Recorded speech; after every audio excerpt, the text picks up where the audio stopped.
Just wanted to say a quick thank you to all members of the Kinetic Rugby League channel. Your support is greatly appreciated. If you'd like to become a member and support the work that I do, you can do by clicking the join button below this video and joining for as little as £1 per month. Thank you again for your support.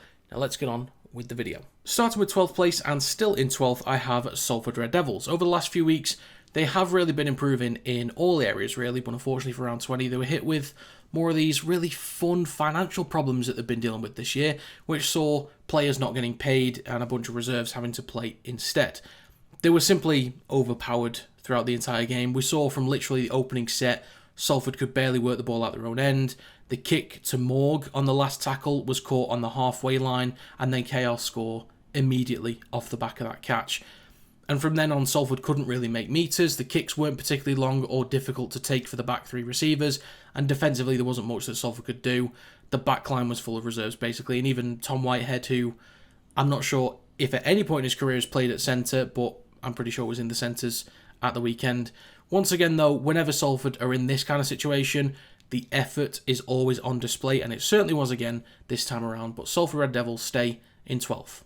On to 11th, and still in 11th I have Castleford Tigers. I'm not too sure if I expected more from Cass or less from Saints, or possibly both. But Castleford were completely out of this game throughout. They had a decent amount of possession in Saints' half and in the red zone, but had no strike and looked very easy to contain. In defence, they looked very sloppy at times and allowed some really easy breaks through the middle, which is never a good sign.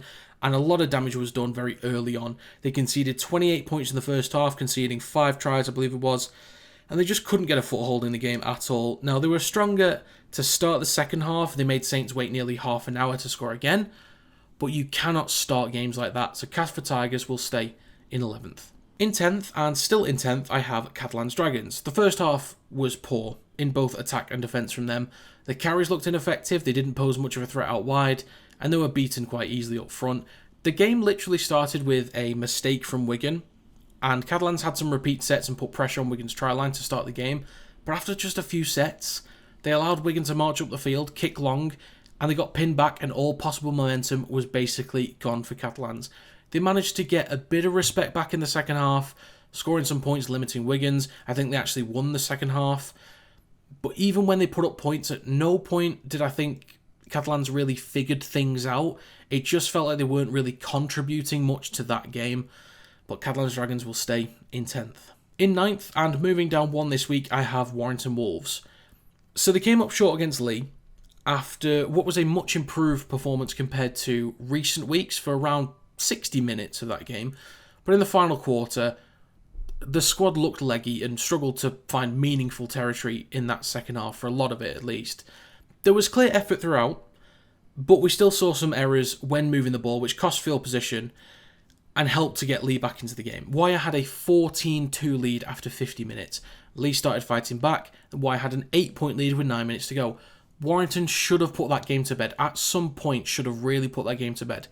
Now, I'm pleased that they made improvements in defence in this game, for long periods of the game anyway, because they dealt with a fair bit of pressure, and I'm pleased the attack looks slightly better connected as well. But you cannot throw a game away like that. Not only does that last 9 minutes show the lack of mental strength for Warrington, but Wire's last play as well massively highlights the problem with Warrington's execution. So for me, Warrington moved down 1 into 9th. Moving on to 8th, and moving up 1, I have Huddersfield Giants. They executed the basics pretty well against Hull FC, and they looked composed in key moments. They weren't perfect, but I've talked about Huddersfield and their sparks a lot throughout games, especially early on in the season, but this felt like one of their more complete performances. They took their chances well, and credit to Flanagan, Lollahea, and Frawley in the spine, who settled in quite well nicely, it seems, at Huddersfield. As a group, they've been keeping Huddersfield fairly steady in the last few months, and they've made them so much more dangerous in possession. And they started with the levels of energy that we're actually getting accustomed to now with the Giants, but they kept it up, and they just looked solid throughout the game. So Huddersfield Giants move up 1 into 8th. On to 7th, and moving down 1, I have Hull FC. Now, their performance against Huddersfield was really disappointing, actually. After, backing them to win based on their recent performances before this, they'd started to figure out their attacking staleness a little bit, and they looked better defensively as well in recent weeks. But for this round, they just weren't at that same level. And I mentioned Huddersfield's energy. I think Hull lacked a little bit of that. Maybe they were actually stunned by the speed that the Giants showed early on in the game. They looked kind of flat from the opening set with no real punch in the carries. There were too many errors as well. There's 14 of them, and they only had 69% completion apparently. And after 2 solid performances in a row, to then produce this, it's a bit of a step backwards. But Hull still look like a stronger side overall as of right now compared to Huddersfield, especially from their 2 wins before this, and Huddersfield's 2 pretty disappointing losses before this game as well. So Hull FC will drop down 1 spot into 7th. In 6th, and moving up 1 place this week, I have Wigan Warriors. Wigan were solid enough in the first half against Catalans, and that opening 40 minutes was probably what won them the game. They scored 3 tries pretty comfortably and looked much sharper with the ball in hand this round. In the second half, there were some unforced errors sort of creeping into the game. Defensively, they looked a little lazy in patches, but nothing too crazy. Catalans put some points on the board, but Wigan never really looked like throwing the game away. I think we can all agree that without Bevan French, they do take a big step back in terms of their attacking threat. I mean, that's obvious. If you lose somebody like Bevan French, you're obviously going to be weaker offensively. But I thought Jack Farrimond did a lot of really good stuff this round. And I really like that he's not afraid to have a go and to kind of take the reins in the moment. It's not always with Smith down the left. If Jack Farrimond wants to go at something, he will go at something. He'll take the reins and have a go. I really like that about his game. I think Wigan also competed much better this week through the middle, which kept Catalans away from their red zone for long periods. In the last 6 weeks, Wigan, they haven't had a single back-to-back win or loss. So it's now about finding that consistency, ideally in the win column, of course. But Wigan Warriors will move up 1 place into 6th. In 5th, and staying in 5th this week, I have Wakefield Trinity. Really good win for Wakefield this round. They came up against a strong Leeds side and really hung in there in a very competitive game. I thought Max Jowett was a huge asset versus Leeds, which he's basically been all season. And Mason Leno had a hand in what felt like everything in that game. They weren't flashy throughout, but they were patient. And when the chances came, they took them when they could. And there weren't that many wide open chances because this had almost a grand final type feel to it with the back and forth nature. The defence also stood up under pressure, particularly late in the game when Leeds started throwing everything at them. And this is another statement win for Wakefield. And even though I would say Leeds seemed to be the slightly more dominant side in terms of field position, Wakey just kept working and they were the ones that got the reward in the end with a successful drop goal from Mason Leno. Now, Wakey are in the mix with the best performance in the league right now, but based on the fact that other sides above them don't deserve to move down yet, Wakefield for now will stay where they are in 5th. In 4th, and dropping down 2 spots this week, I have Leeds Rhinos, which I will acknowledge is maybe harsh. It's not so much about Leeds' performance because I think they actually did pretty well against Wakey. It's more about other teams deserving to move up, I think. So it's not to punish Leeds, it's to praise others, which in turn means that Leeds would have to therefore move down. But Leeds were in a real arm wrestle with Wakefield this round and came out on the wrong side of it.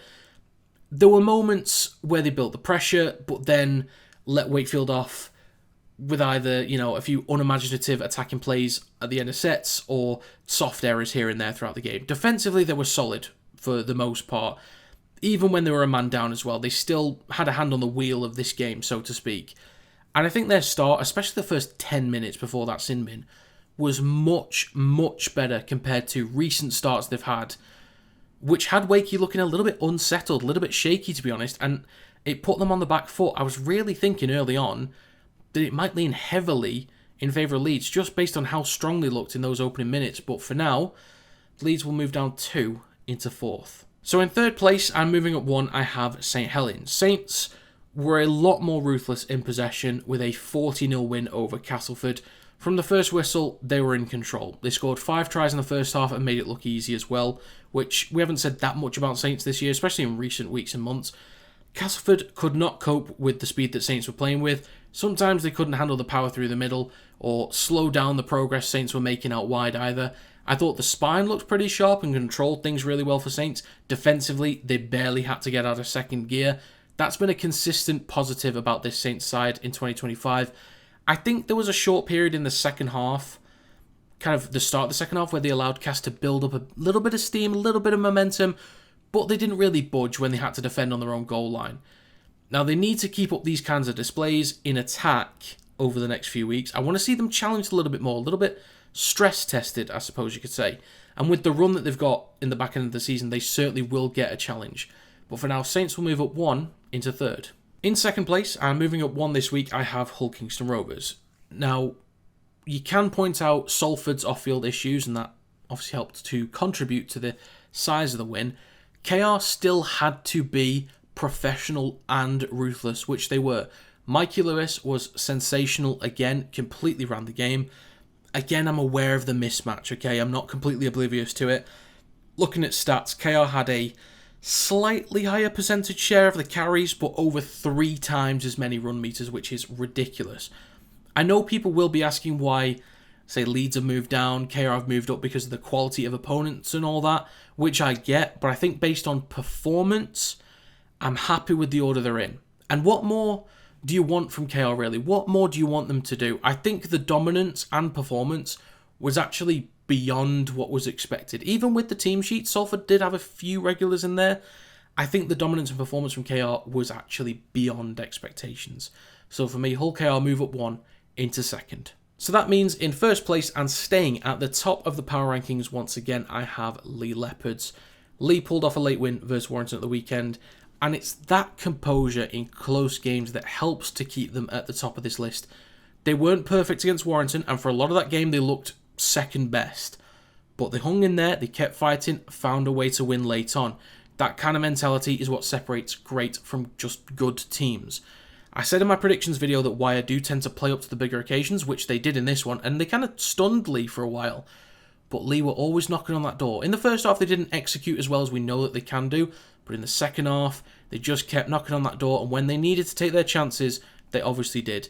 And because of that, and the fact that they're in the best form right now in the league, they've beat Warrington, Saints, Hull KR, and Wigan in their last 4 games, is another reason that they stay at the top of the power rankings for me. So, staying at the top is Leigh Leopards. So that is going to be it for my Super League Round 20 power rankings. If you guys have your own list or you'd change anything about this list, do let me know in the comment section down below. But as always, if you enjoyed, feel free to leave a like. It does help to get the video out there to more people. Subscribe to the channel to stay up to date with more Kinetic Rugby League content, getting close to 11,000 subscribers, which is pretty cool actually. But as I mentioned at the start of the video as well, if you'd like to become a member and support the work that I do, you can do by clicking the join button below this video and joining for as little as £1 per month. But that's going to be it. Thank you very much for watching, and I will see you next time.